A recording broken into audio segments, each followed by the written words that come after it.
NTV 24। मैं हूँ आपके साथ नंदिनी बर्वे। महाराष्ट्र के गांव-गांव की खबर, किसानों से जुड़े मुद्दे, बारिश और खेती का हाल, ग्राम पंचायत से लेकर प्रशासन तक की हर अहम गतिविधि और ग्रामीण जनता की आवाज को आप तक पहुंचाने के लिए हम हाजिर हैं। देखिए महाराष्ट्र विदर्भ बुलेटिन में आज की बड़ी और महत्वपूर्ण खबरें। नागोबाचीवाड़ी मुगेवाड़ी समूह ग्राम पंचायत कार्यालय का आज शुभारंभ किया गया। गढ़चिरौली में सुरक्षा बलों की बड़ी सफलता, माओवादियों का भारी हथियार और विस्फोटक जखीरा बरामद। अलीपुर में 1 साल से बंद पड़ी वाटर फिल्टर मशीन, ग्रामीणों ने जल्द मरम्मत की मांग उठाई। नागपुर ग्रामीण में गोवंश तस्करी पर बड़ी कार्रवाई, 6 आरोपी गिरफ्तार, 21 मवेशी बचाए गए। अहिल्यानगर जिले के जामखेड़ तालुका में खरड़ा ग्राम पंचायत से अलग होकर गठित नागोबाचीवाड़ी मुगेवाड़ी समूह ग्राम पंचायत के नए कार्यालय का उद्घाटन आज उत्साहपूर्ण माहौल में संपन्न हुआ। लंबे समय से इस कार्यालय की प्रतीक्षा कर रहे ग्रामीणों ने इसके शुरू होने पर खुशी जताई है। कार्यालय का उद्घाटन नागोबाचीवाड़ी के 90 वर्षीय वरिष्ठ नागरिक प्रहलाद भिवा गोपाल घरे के हाथों नारियल फोड़कर किया गया। इस अवसर पर ग्राम विकास अधिकारी, पंचायत समिति के अधिकारी और बड़ी संख्या में ग्रामीण मौजूद रहे। उद्घाटन के बाद ग्रामीणों ने पेयजल, सड़क स्वच्छता और अन्य मूलभूत सुविधाओं से जुड़े मुद्दे अधिकारियों के सामने रखे। अधिकारियों ने सभी समस्याओं पर सकारात्मक कार्रवाई का आश्वासन दिया है। नए ग्राम पंचायत कार्यालय के शुरू होने से नागोबाचीवाड़ी और मुगेवाड़ी के नागरिकों को अब प्रशासनिक कार्यों के लिए दूर नहीं जाना पड़ेगा। ग्रामीणों का मानना है कि इससे स्थानीय विकास को नई गति मिलेगी और सरकारी सेवाएं अधिक सुगमता से उपलब्ध हो सकेंगे। गढ़चिरौली जिले में पुलिस और सीआरपीएफ ने माओवादियों के खिलाफ बड़ी सफलता हासिल करते हुए भारी मात्रा में हथियार और विस्फोटक सामग्री बरामद की। सुरक्षा बलों ने महाराष्ट्र छत्तीसगढ़ सीमा से लगे कुमनार जंगल क्षेत्र में सर्च ऑपरेशन के दौरान जमीन में छिपाकर रखा गया माओवादी जखीरा जब्त किया। पुलिस के अनुसार माओवादियों ने नक्सल सप्ताह और चुनाव के दौरान सुरक्षा बलों पर हमले की साजिश के तहत इन हथियारों को और विस्फोटकों को जंगल में छिपाकर रखा था। गुप्त सूचना के आधार पर चलाए गए अभियान में एक SLR राइफल, एक 303 राइफल, 7 12 बोर राइफलें, 3 single shot rifle, 2 BGL launcher, SLR magazine, एक IED और अन्य विस्फोटक सामग्री बरामद की गई। यह कार्रवाई पुलिस अधीक्षक M रमेश के मार्गदर्शन में विशेष अभियान दल BDDS और CRPF की संयुक्त टीम ने अंजाम दी। पुलिस अधीक्षक ने अभियान में शामिल सभी अधिकारी और जवानों की सराहना करते हुए कहा कि इस कार्रवाई से माओवादियों की बड़ी साजिश को समय रहते विफल कर दिया गया है। वर्धा जिले के अलीपुर गांव में ग्राम पंचायत द्वारा 15वें वित्त आयोग के तहत बस स्टैंड के पास स्थित साईं मंदिर परिसर में लगाई गई पेयजल फिल्टर मशीन पिछले 1 वर्ष से बंद पड़ी है। इसके चलते विद्यार्थी, यात्री और स्थानीय नागरिकों को पीने के पानी के लिए काफी परेशानी का सामना करना पड़ रहा।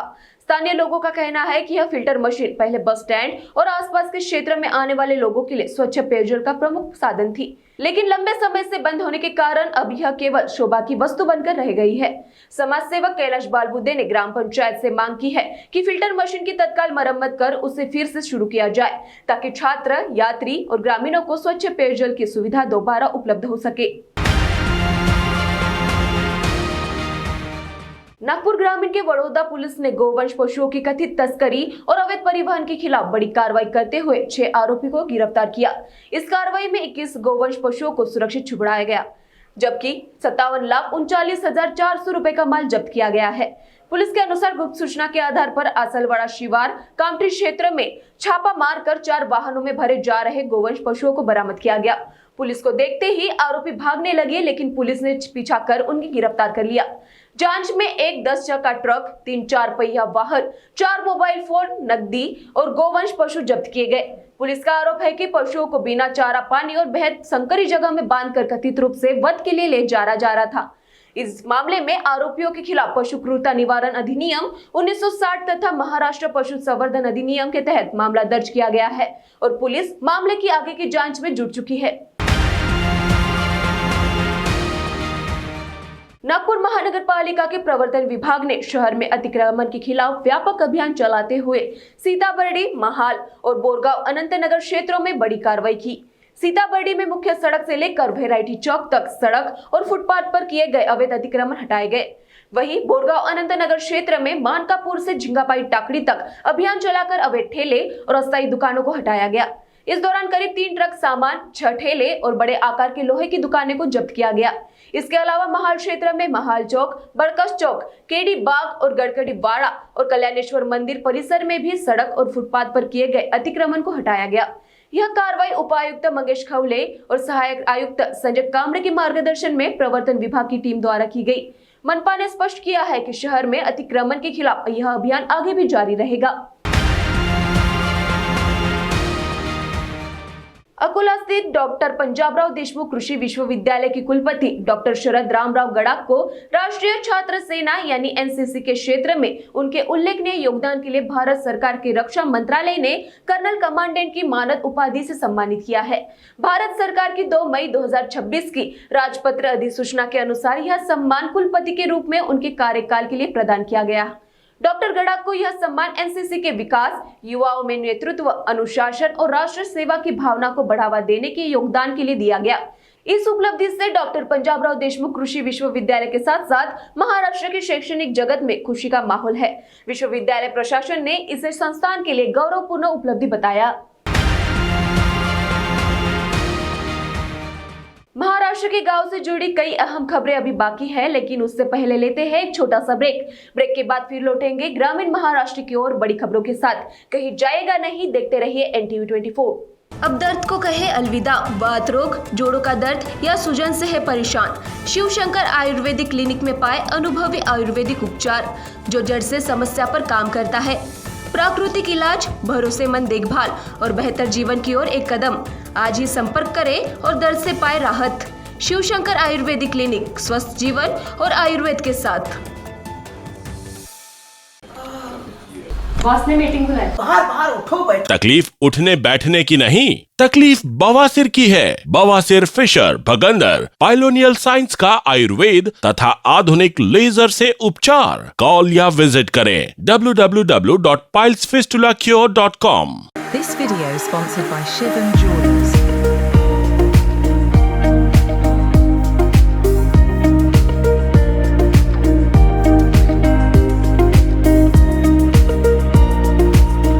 ब्रेक के बाद आपका एक बार फिर स्वागत है। अब आगे बढ़ते हैं महाराष्ट्र के ग्रामीण इलाकों की बाकी अहम खबरों की ओर, जहां बात होगी गांव, किसान, विकास और आम जनता से जुड़े मुद्दों की। अकोला में नियमित रूप से कृषि ऋण का भुगतान करने वाले किसानों को 2 लाख रुपए तक का प्रोत्साहन अनुदान देने की मांग जोर पकड़ने लगी है। इसी मांग को लेकर सैकड़ों किसानों ने किसान नितिन अरुण सावंत के नेतृत्व में जिलाधिकारी कार्यालय पहुंचकर मुख्यमंत्री के नाम ज्ञापन सौंपा। किसानों का कहना है कि जो किसान समय पर कृषि ऋण चुकाते हैं, उन्हें भी सरकार की ओर से प्रोत्साहित किया जाना चाहिए। उनका मानना है कि इससे ईमानदारी से कर्ज चुकाने वाले किसानों का मनोबल बढ़ेगा और अन्य किसानों को भी समय पर ऋण अदायगी करने का प्रेरणा मिलेगी। किसानों ने सरकार से मांग की है कि नियमित रूप से कृषि ऋण की अदायगी करने वाले पात्र किसानों को 2 लाख रुपए तक का प्रोत्साहन अनुदान दिया जाए। अब सभी की निगाहें राज्य सरकार के फैसले पर टिकी हुई है। धुळे शहर में मुंबई आगरा राष्ट्रीय राजमार्ग स्थित एक कबाड़ बाजार के वर्कशॉप में खड़े मालवाहक वाहन में आज दोपहर अचानक आग लग गई। आग लगते ही इलाके में अफरा तफरी का माहौल देखने को मिला और आसपास मौजूद लोगों ने तुरंत इसकी सूचना दमकल विभाग को दी। सूचना मिलते ही दमकल की टीमें मौके पर पहुंची और त्वरित कार्रवाई करते हुए आग पर काबू पा लिया गया। समय पर रहते आग बुझा दी गई, जिससे बड़ा हादसा टल गया है और आसपास खड़े अन्य वाहनों व संपत्ति को सुरक्षित बचा लिया गया। फिलहाल आग लगने के कारणों का पता लगाया जा रहा। राहत की बात यह रही कि इस घटना में किसी की हताहत होने की सूचना नहीं है। भंडारा में महाराष्ट्र शासन के परिवहन विभाग, राज्य मराठी विकास संस्था, कोकण मराठी साहित्य परिषद और मुंबई मराठी साहित्य संघ के संयुक्त तत्वावधान में महाराष्ट्र मेरा मराठी मेरी संवाद भाषा अभियान उत्साह के साथ चलाया जा रहा। इस अभियान का उद्देश्य अमराठी भाषी वाहन चालकों को सरल और व्यवहारिक मराठी भाषा का प्रशिक्षण देकर यात्रियों से बेहतर संवाद स्थापित करना और मराठी भाषा को उपयोग को बढ़ावा देना है। यह विशेष अभियान 1 जून से 15 अगस्त 2026 तक चलाया जा रहा, जिसके तहत विभिन्न जन जागरूकता और लोक हितकारी कार्यक्रम आयोजित किए जा रहे। आयोजकों का कहना है कि इस पहल से न केवल वाहन चालक और यात्रियों के बीच संवाद आसान होगा, बल्कि महाराष्ट्र की भाषा और संस्कृति को भी व्यापक स्तर पर प्रोत्साहन मिलेगा। सांगली जिले की मिरज पंचायत समिति में सभापति और उपसभापति पद के लिए चुनाव प्रक्रिया शांतिपूर्ण ढंग से संपन्न हुई। इस चुनाव में भारतीय जनता पार्टी की रानी भोरे को पंचायत समिति का नया सभापति चुना गया, जबकि शिवसेना की ललिता शेरजुड़ उपसभापति पद पर निर्विरोध निर्वाचित हुई। दोनों पदों पर निर्विरोध निर्वाचन होने से राजनीतिक माहौल सौहार्दपूर्ण रहा। नवनिर्वाचित पदाधिकारियों का समर्थकों और कार्यकर्ताओं ने स्वागत कर उन्हें शुभकामनाएं दी। नई जिम्मेदारी संभालने के बाद दोनों जनप्रतिनिधि ने पंचायत समिति क्षेत्र के विकास, ग्रामीण सुविधा को मजबूत करने और जनहित के कार्यों को प्राथमिकता देने की बात कही। अब क्षेत्र वासियों की उम्मीद ने नए नेतृत्व से जुड़ गई है। वाशिम जिले के पोहरादेव स्थित नंगारा विरासत संग्रहालय के बाहर टिकट शुल्क 100 रुपए निर्धारित करने की मांग को लेकर आज जोरदार ताला ठोको आंदोलन किया गया। धर्मगुरु जितेंद्र महाराज और कबीरदास महाराज के नेतृत्व में सैकड़ों श्रद्धालु संग्रहालय के बाहर एकत्र हुए और 100 रुपए टिकट होना ही चाहिए के नारों के साथ करीब 1.5 घंटे तक प्रदर्शन किया। प्रदर्शनकारियों का कहना था कि उनकी मांगों पर संबंधित प्रशासन की ओर से कोई ठोस आश्वासन नहीं दिया गया। इसके विरोध में आंदोलनकारियों ने संग्रहालय के टिकट का काउंटर पर प्रतीकात्मक रूप से ताला लगा दिया। प्रदर्शन के दौरान क्षेत्र में स्थिति शांतिपूर्ण रही। आंदोलनकारियों ने प्रशासन से जल्द सकारात्मक निर्णय की मांग की है। नागपुर स्थित राष्ट्रीय संत तुकडोजी महाराज नागपुर विश्वविद्यालय का 103वां स्थापना दिवस आज अंबाझरी मार्ग स्थित गुरु नानक भवन में उत्साहपूर्वक मनाया गया।